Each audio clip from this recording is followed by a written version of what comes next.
In the beginning, humanity spoke with one voice. No borders, no nations, no barriers of language. Every person could understand the other perfectly. It was a time of unity and power. They had survived the great flood that had swept across the earth in the days of Noah. And as the generations passed, they began to rebuild their world. In the land of Shinar, a vast, fertile plain, the people settled together. There they said to one another, "Come, let's make bricks and bake them thoroughly.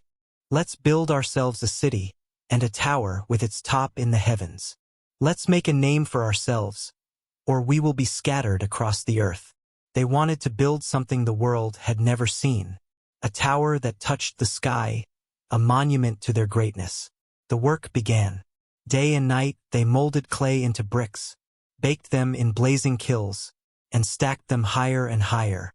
The city of Babel was alive with sound, hammers striking, voices shouting, dreams of glory echoing through the valley. This wasn't just a construction project. It was a movement.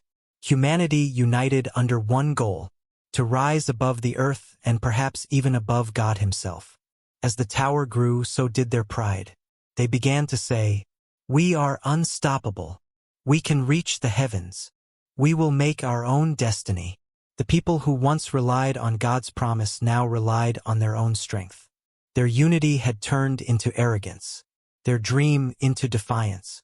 But the Lord looked down from heaven. He saw the city, he saw the tower, and he saw the hearts of those who built it. "Behold," God said, "they are one people and they all speak the same language. If they can do this, nothing they plan will be impossible for them." God wasn't afraid of their tower.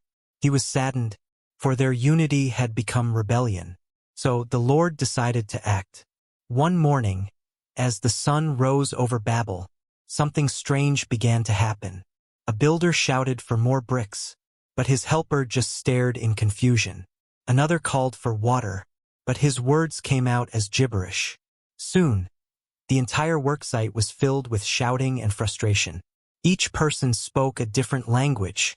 One spoke Egyptian, another Sumerian, another Canaanite, and not one could understand the other. The unity that built the tower crumbled in an instant. The sound of laughter and teamwork was replaced with noise, confusion, and fear. The construction stopped. The workers left. Families gathered what they could and journeyed away, each group following their own path, speaking their own new language. The once proud city was silent. The mighty tower stood unfinished, its peak lost in the clouds, a monument to human pride and divine justice. And so, humanity scattered across the face of the earth. They carried new words, new sounds, new cultures. They built new nations, each with their own tongue and story. What was meant to unite them under pride instead became the beginning of diversity, the birth of every nation and language on earth. That place was called Babel, which means confusion, because there the Lord confused the language of the whole world. The Tower of Babel isn't just an ancient myth.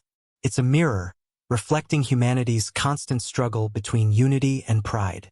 We still build towers, not of brick, but of technology, wealth, and ambition. We reach higher and higher, but often forget to ask why we're building in the first place. Unity is powerful, but when it's built on pride, it collapses. When it's built on love, humility, and respect, it reaches far higher than any tower ever could. The story of Babel reminds us, we were never meant to climb to heaven,